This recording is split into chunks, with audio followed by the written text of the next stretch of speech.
Please sit down.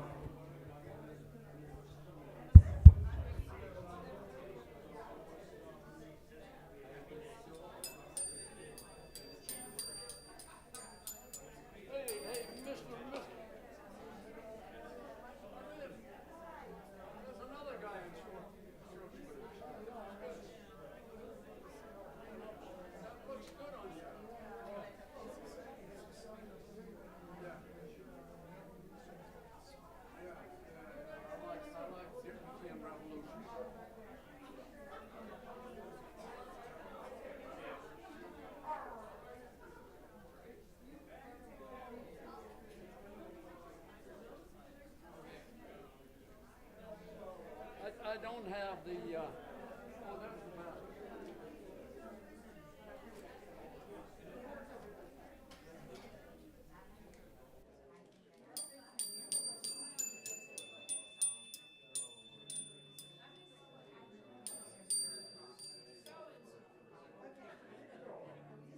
People are not in a hurry.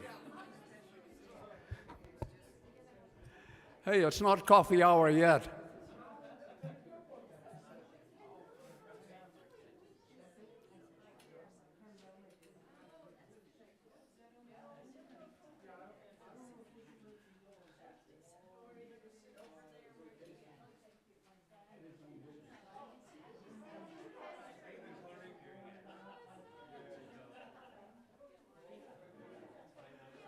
Good morning.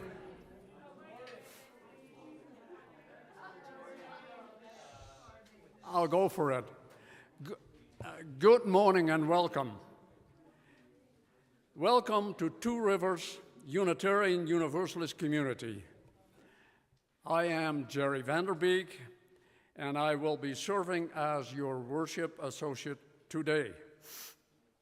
We're happy to see Aaron Brown here again, who is joining us on the pulpit. Archimedes said, "Give me a lever long enough and a fulcrum on which to place it, and I can move the world." Joy is a pretty long lever. And if we allow it, joy can shift our world. The only trick is to understand where and how the world is planted, so we can know where to plant the fulcrum. Once we get these down, we can leverage joy on a grand scale and witness the way it makes the world anew. Join us in exploring how the spiritual practice of joy can not only help us through hard times, but also function as a viable political strategy in these chaotic times. If we have any guests who feel comfortable introducing themselves or being introduced, we invite you to do so. But if you prefer to sit quietly, I hope you feel our warm embrace. For guests online, please use the chat to introduce yourselves. Do we have anyone?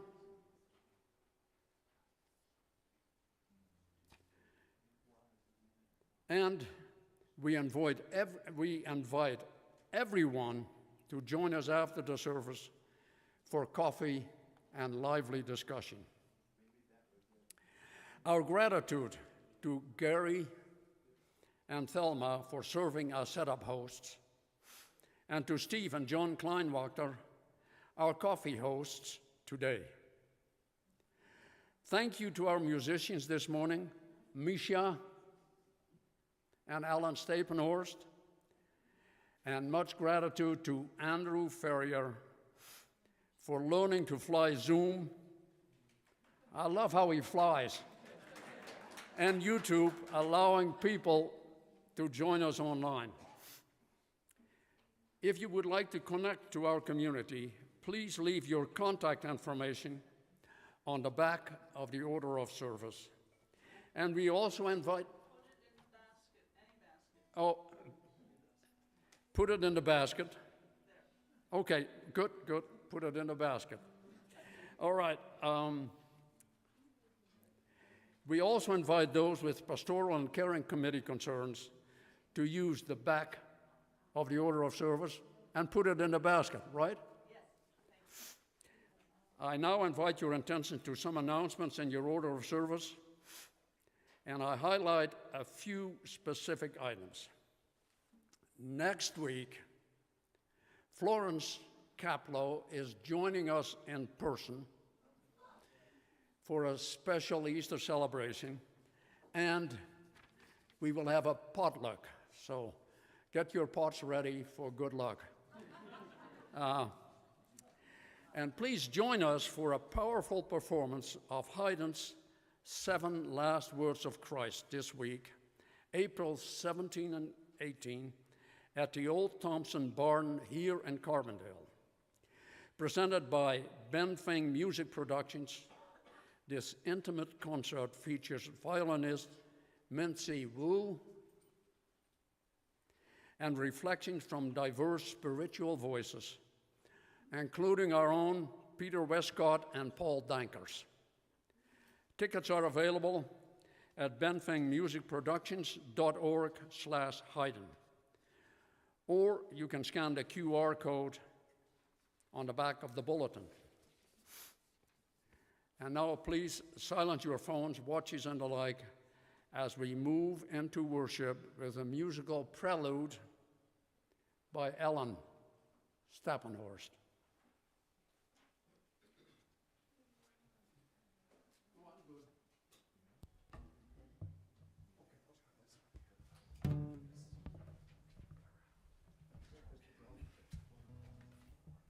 Good morning, everybody. It's wonderful to be back here. And I was telling Aaron, I actually keep the bulletins from, I've been singing here for 12 years at least. And one of the first bulletins that I have, the title was Games, Goals, and Human Freedom. And the speaker was Aaron Brown. And the first song was this one.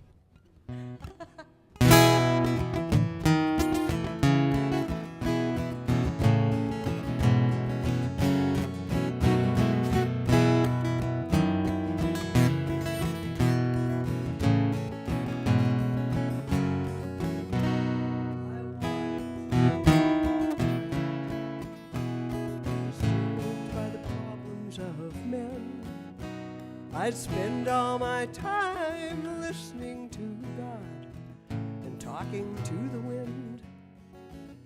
But I keep getting drawn back into this world, and I have to find peace on the run. Reluctant to play, I'm caught up in the game for my day in the sun. In the spirit of life, in this moment, we are given the chance to be free. And because there is so much to learn and to be, we are given the gift of each other.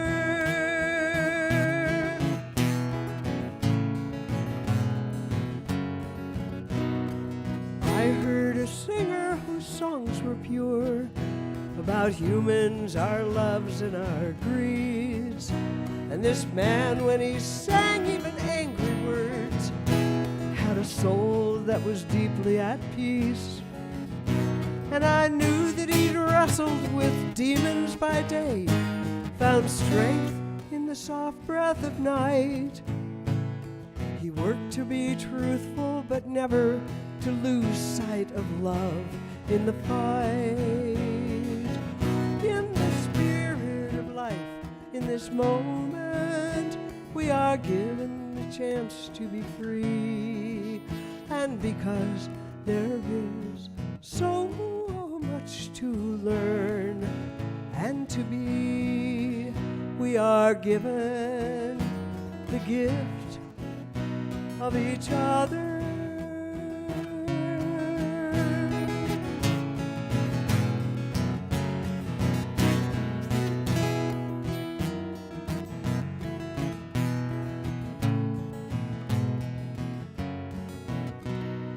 stand between the earth and sky, grateful for all that I see. My mother's love, my father's life shall find their voices through me. For the spirit that gives us the freedom to move is the same one that gives us our place. For all we're the same, it's our differences that may be our saving grace. In the spirit of life, in this moment, we are given the chance to be free. And because there is so much to learn and to be, we are given the gift of each other.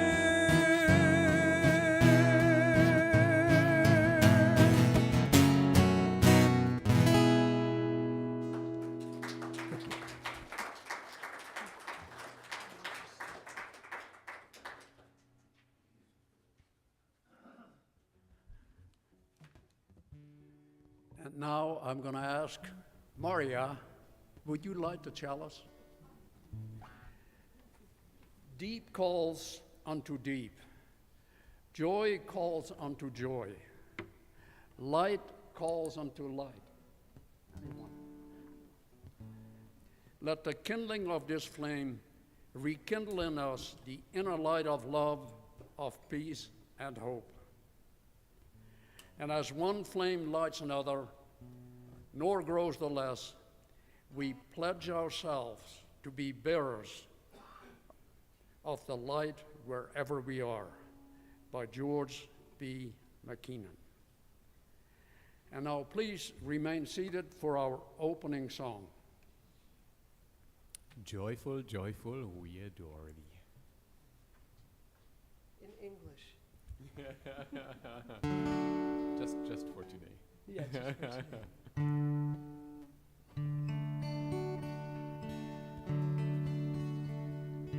Joyful, joyful, we adore thee, God of glory, God of love.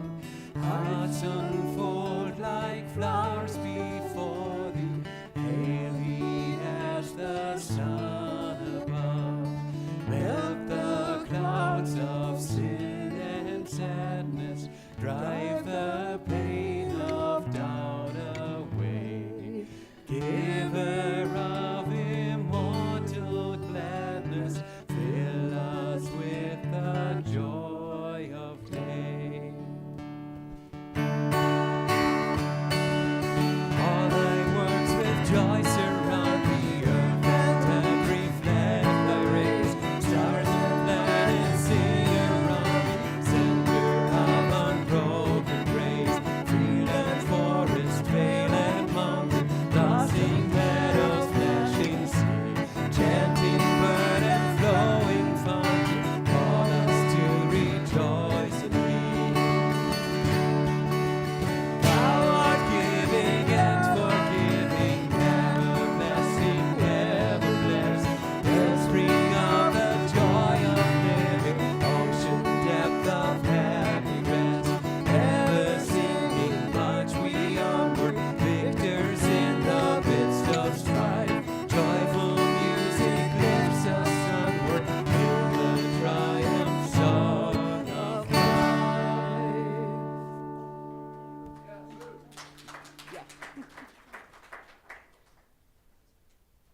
Let's do our spoken unison covenant.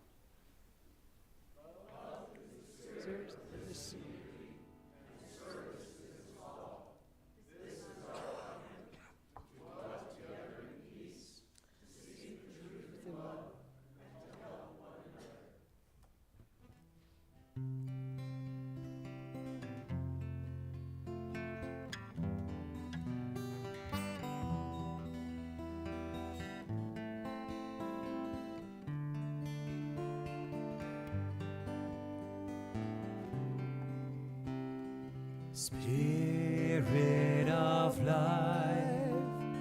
Come unto me, sing in my heart all the stirrings of compassion. Blow in the wind, rise in the sea, move in the hand, giving life the shape of justice. Roots hold me close, wings set me free. Spirit of life, come to me, come to me.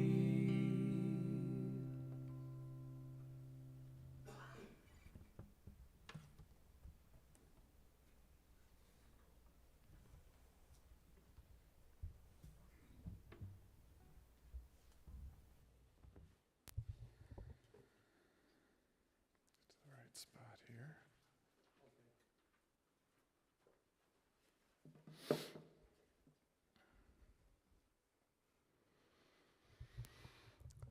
Good morning. Oof. What a pleasure and delight. What a joy to see you all here. Truly, truly, we are a gift to each other. Thank you, Ellen, for that wonderful reminder and for the reminder of that service.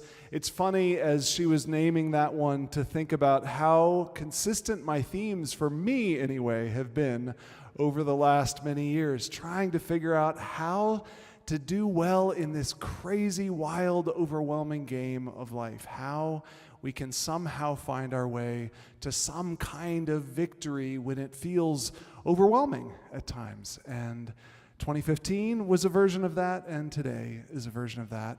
Hello to our online audience. I realize that today is a little unusual. Mika worked for over an hour this morning with a network that seems to have a mind of its own and did not want to play along particularly well. So thank you for getting us at least one camera over there that we could work with today. Thank you all who are with us for being with us. I am going to share a story from Hans Christian Andersen. And it is a familiar story. I will read the first part of the story and then skip a little bit because we're familiar with a lot of the essence, I think, of this story. And then there's a little special ending that we didn't know was there in this uncut edition that I will be sharing with you. Many years ago, there was an emperor so exceedingly fond of new clothes that he spent all his money on being well dressed. He cared nothing about reviewing his soldiers, going to the theater, or going for a ride in his carriage, except to show off his new clothes. He had a coat for every hour of the day, and instead of saying, as one might about any other ruler, the king's in council, here they always said, the emperor is in his dressing room. In the great city where he lived, life was always gay. Every day, many strangers came to town, and among them, one day, came two swindlers. They let it be known they were weavers, and they said they could weave the most magnificent fabrics imaginable.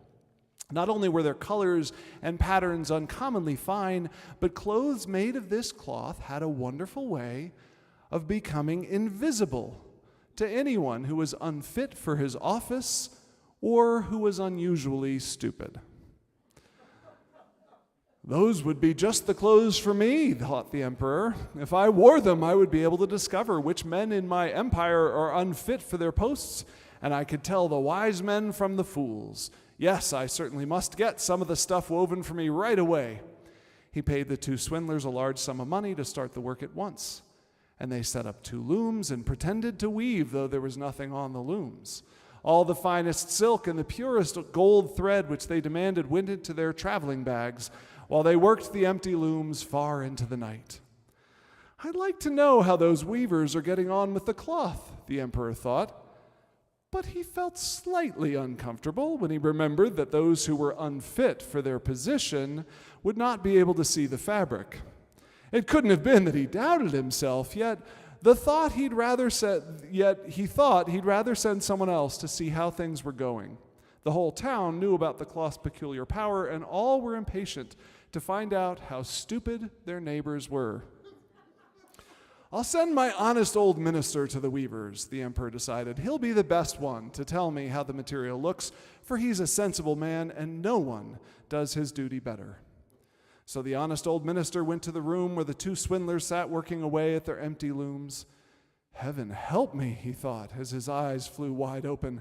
I can't see anything at all. But he did not say so. Both the swindlers begged him to be so kind as to come near to approve the excellent pattern, the beautiful colors. They pointed to the empty looms, and the poor old minister stared as hard as he dared. He couldn't see anything because there was nothing to see. Heaven have mercy, he thought. Can it be that I'm a fool? I'd never have guessed it, and not a soul must know. Am I unfit to be minister? It would never do to let on that I can't see the cloth. Don't hesitate to tell us what you think of it, said one of the weavers. Oh, it's beautiful. It's enchanting. The old minister peered through his spectacles. Such a pattern, what colors!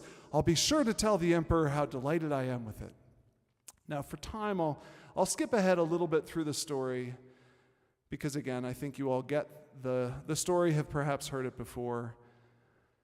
But now we get to the day when the emperor gets to try on his grand new clothing, which not just this minister, but several others have told him is absolutely fabulous. The emperor comes in and he's told to get ready to put the clothes on, and of course he sees nothing. But the emperor undressed, and the swindlers pretended to put his new clothes on him, one garment after another. They took him around the waist and seemed to be fastening something. That was his train, as the emperor turned around and round before the looking glass. How well your majesty's new clothes look, aren't they becoming? He heard on all sides. That pattern, so perfect, those colors so suitable, it is a magnificent outfit. Then the minister of public processions announced, Your Majesty's canopy is waiting outside. Well, I'm supposed to be ready, the emperor said, and turned again for one last look in the mirror. It is a remarkable fit, isn't it? He seemed to regard his costume with the greatest interest. The noblemen who were to carry his train stooped low and reached for the floor as if they were picking up his mantle. Then they pretended to lift and hold it high. They didn't dare admit they had nothing to hold. So off went the emperor in procession under his splendid canopy. Everyone in the streets and the windows said, Oh, how fine are the emperor's new clothes! Don't they fit him to perfection? And see his long train. Nobody would confess that they couldn't see anything, for that would prove him either unfit or a fool. No costume the emperor had worn before was ever such a complete success. But he hasn't got anything on, a little child said. Did you ever hear such innocent prattle, said his father. And one person whispered to another what the child had said. He hasn't anything on. A child says he hasn't anything on. But he hasn't got anything on, the whole town cried out at last. The emperor shivered, for he suspected they were right. But he thought, this procession has got to go on. So he walked more proudly than ever as his noblemen held high the train that wasn't there at all. Now that's traditionally where the story is ended, but this little fragment here was recently discovered. The town, however, cried louder and louder and began to throw food scraps and clods of dirt at the emperor and his procession. Realizing he was in danger of losing not just his dignity but his throne, the emperor shouted, Wait! I realize what's happened. In point of fact, I and all my courtiers have been tricked by those weavers. You're that foolish, shouted a man from the crowd, and you think you deserve to be our emperor? The emperor thought fast. Oh, I don't mean tricked in any ordinary way. They were sorcerers. They cast spells on us to enchant us. They're evil. They must be stopped. The courtiers quickly caught on and cried out for the heads of the weavers. The procession turned, and the mob, led by the king's guard, raced toward the palace. They caught the two swindlers just as they were exiting the gates, their cart and saddlebags stuffed full of silk and golden thread and other treasures looted from the throne room. A howl rose from the crowd, calling for the heads of the sorcerers. After exchanging worried looks, one of the swindlers spoke up. People, he shouted, people, you have called us sorcerers. And sorcerers we are. At this, more angry cries arose, and the king's guards surrounded the swindlers with their swords drawn. But wait, the swindler shouted. Wouldn't you like to know what spell we cast and how we cast it, so that you can be safe forevermore should other sorcerers seek to ensorcel you? Some in the crowd, particularly the king's closest advisors, who'd been the first to be fooled, shouted that yes, they would like to know. The spell we cast, the swindler said, was to help you see that your emperor is nothing more than a man like you. Look at his body, the hairs in inconvenient places, the moles and the liver spots, the sagging skin, the rolls of fat. Do not look with harshness, though. Merely recognize that his body is no different than your own. All of you, all of us are flawed. All of us are mortal. All are soft. And we may cover this with the finest clothes and the firmest of pretensions, but the truth is we are all alike, and the games we play with status and power are simply that, games, like those that children play, racing about the square, some pretending to be monsters, others to be frightened villagers, and a few to be the daring knights, until everyone tires of that and tries on new roles. The spell we cast was to make the emperor naked so you could all see who you truly are. How we cast the spell was to play to your vanity, the very thing that puffs you up, the very part that knows you're only playing and cannot bear to be found out. That is where we applied the pressure. But here is the good news. Here is our gospel. All of this is optional, since all of it is just made up. Let go of your vanity, and the kingdom, this whole empire, is yours. You may remake it in whatever image you desire. Be as the children who first spoke out. Be free and happy from this day forth. The people took this all in. They thought of the many indignities they'd suffered pretending to be serfs or servants, peddlers or priests, all in service to a puffed-up fool, overly fond of his fabrics, completely insensitive to the needs of the people.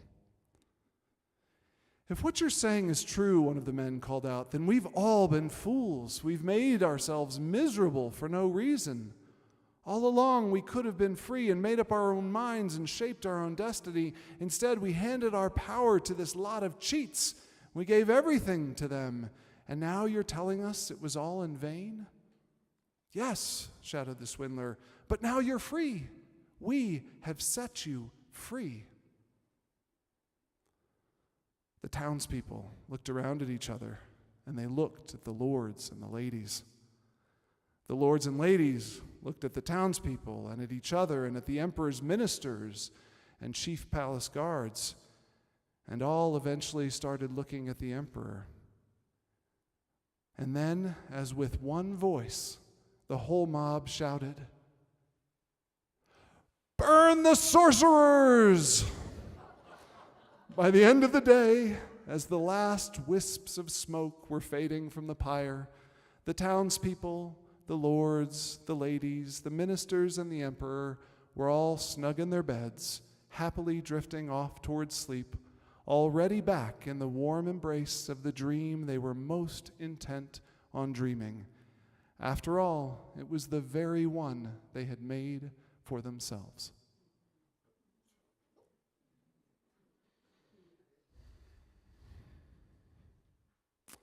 All right. This is the time in our service when we take a moment to reflect on ourselves and on each other, all of these gifts of each other that we are given in this beautiful space.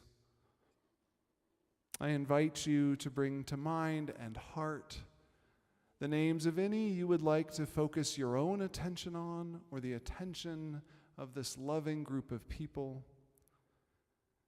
and to speak those names aloud now.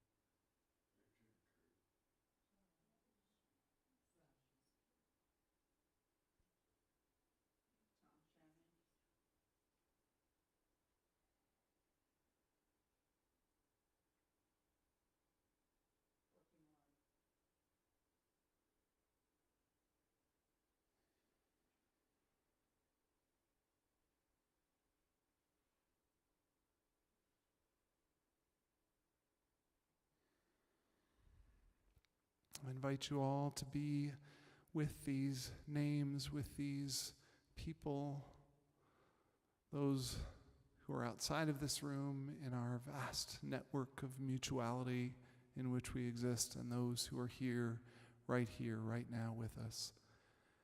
And most of all, I invite you to be with yourself, to sit inside yourself, to reflect on what is here for you right now.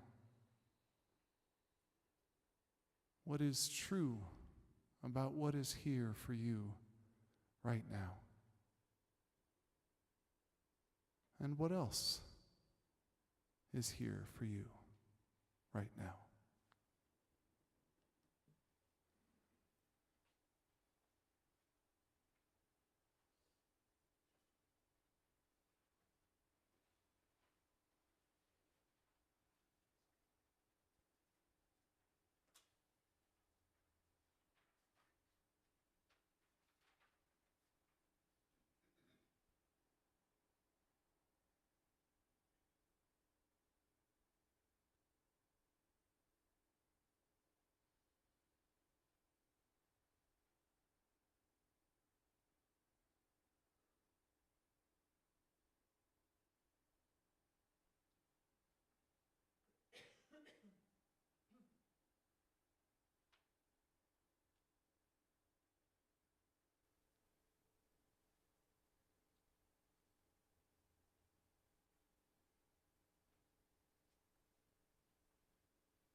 If there were just one word I could say to you, I would look in your eyes and say yes. Yes to all your heartache, yes to all your joy, and yes, we're all trying to do our best. If there were just one way I could touch you, I'd touch your heart the way that you touch mine, and it would open like a rose on a summer's morn, and our laughter would flow like summer wine. In the first days of spring when the moon is full, there's a promise that life will carry on. And for all the times we failed, we're forgiven, and the long nights of winter are gone.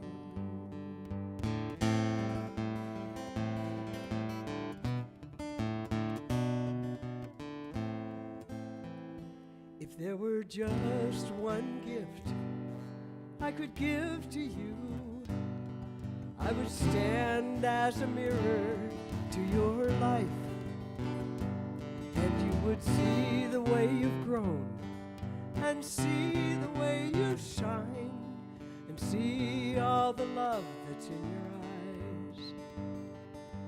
In the first days of spring when the earth is full, there's a promise that life will carry on.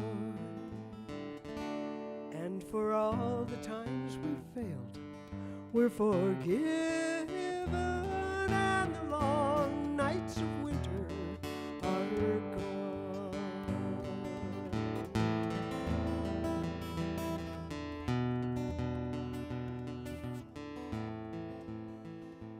In the first days of spring when our hearts are full, there's a promise that life will carry on. And for all the times we failed, we're forgiven,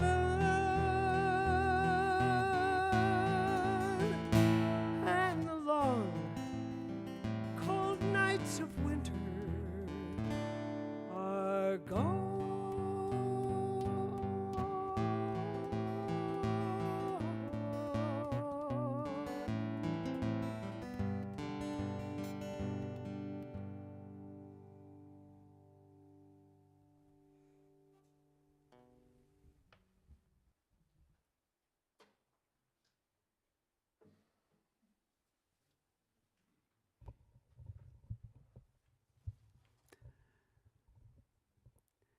Our reading today is Helen Keller's letter to her friends about her experience of Beethoven's Ode to Joy, the Ninth Symphony, written on February the 1st, 1924. Dear friends, I have the joy of being able to tell you that, although deaf and blind, I spent a glorious hour last night listening over the radio to Beethoven's Ninth Symphony. I do not mean to say that I heard the music in the sense that other people heard it. And I do not know whether I can make you understand how it was possible for me to derive pleasure from the symphony. Last night, when the family was listening to your wonderful rendering of the Immortal Symphony, someone suggested that I put my hand on the receiver and see if I could feel the vibrations. What was my amazement to discover that I could feel not only the vibrations, but also the impassioned rhythm and throb and the urge of the music. The intertwined and intermingling vibrations from different instruments enchanted me. I could actually distinguish the cornets, the roll of the drums, deep-toned violas and violins singing in exquisite unison. How lovely the speech of the violins flowed and plowed over the deepest tones of the other instruments. And when the human voice leapt into trilling from the surge of harmony, I recognized them instantly as voices. I felt the chorus getting more exultant, more ecstatic, upcurving, swift and flame-like, until my heart almost stood still. Of course, this was not hearing, but I do know that the tones and harmonies convey to me moods of great beauty and majesty. I also sensed, or I thought I did, the tender sounds of nature that sing into my hands, swaying reeds and winds and the murmur of streams. I have never been so enraptured before by a multitude of tone vibrations. And as I listened, with darkness and melody, shadow and sound filling all the room, I could not help remembering that the great composer who poured forth such a flood of sweetness into the world was deaf, like myself. I marveled at the power of his quenchless spirit, by which, out of his pain, he wrought such joy for others. And there I sat, feeling with my hand the magnificent symphony, which broke like a sea upon the silent shores of his soul and mine.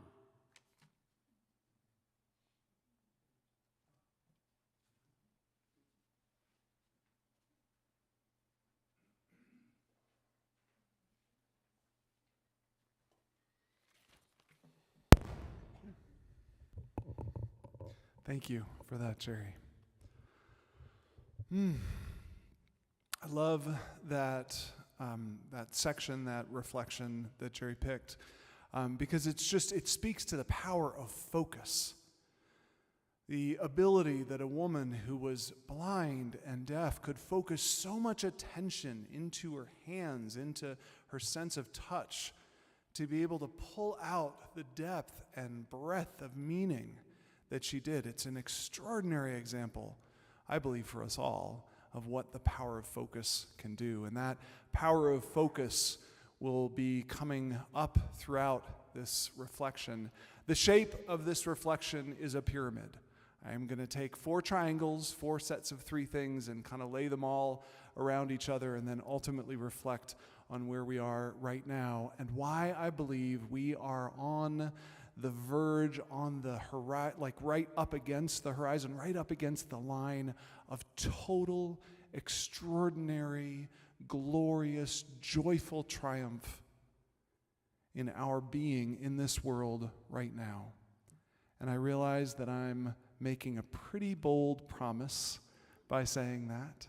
And I'm realizing it might feel highly contrasted to your sense of how things are at this moment. So I just ask for you to ride with me and take what you will from this. So the first triangle, the first face of the pyramid, is that quote from Archimedes, "Give me a lever long enough and a fulcrum on which to place it, and I can move the world." And really it speaks to 3 things: the lever, the fulcrum, and where you place that lever, because that's really a key part, where you plant that fulcrum. Now, last week I spoke about what I believe the lever is. It is the joy that emerges from deep curiosity.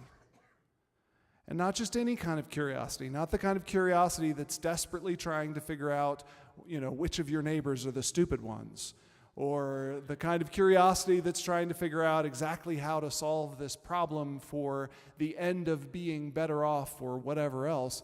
It is non-judgmental curiosity. We might even say non-judgmental awareness. To what extent can we find the lever that represents and use it in our life? A lot of pressure. And when I look around for hard things, some of the hardest I can find are really intensely distilled and refined truths. And I want to share 3 of them that have been some of the hardest for me to come by in my life, and yet which I believe are absolutely able to withstand any amount of force. The 3 are these. We are temporary, we are limited, and we are small. Temporary. We're all going to die at some point, even if the tech bros have their way and extend our lives by who knows how many additional tens or hundreds or thousands of years. We're all going to die. Death is certain. We are temporary. Number 2, we are limited. How many of you have ever tried to fix someone else? How many of you have ever succeeded? I have never succeeded, and I have tried to fix a lot of people, including myself, in a lot of different ways. Now, this is not to say we don't have profound effects on each other. We absolutely do. We can manipulate each other in certain ways. We can damage each other in other ways. We can love each other in lots of ways. We can create a lot of space for a fix to emerge. But if someone doesn't want to be fixed, you're not going to fix them. I'm not going to fix them. If someone doesn't want to be hurt, I also am not going to hurt them. We are extraordinarily powerful beings in our profound limitation. We just have to know where the power is, and it is not power over anyone else. Okay, so we're limited. We can't fix other people. And finally, we're small. We are less than a thread in a massive, massive garment woven together from strings of threads across vast looms. But what are we inside that garment? I love this quote from Martin Luther King in his letters from Birmingham jail, or letter from Birmingham jail. This is probably pretty familiar, but I'm still going to read it so we remember it with all the beauty of the words. In a real sense, all life is interrelated. All men are caught in an inescapable network of mutuality, tied in a single garment of destiny. Whatever affects one directly affects all indirectly. I can never be what I ought to be until you are what you ought to be, and you can never be what you ought to be until I am what I ought to be. This is the interrelated structure of reality. We are small in this. But this is also what tells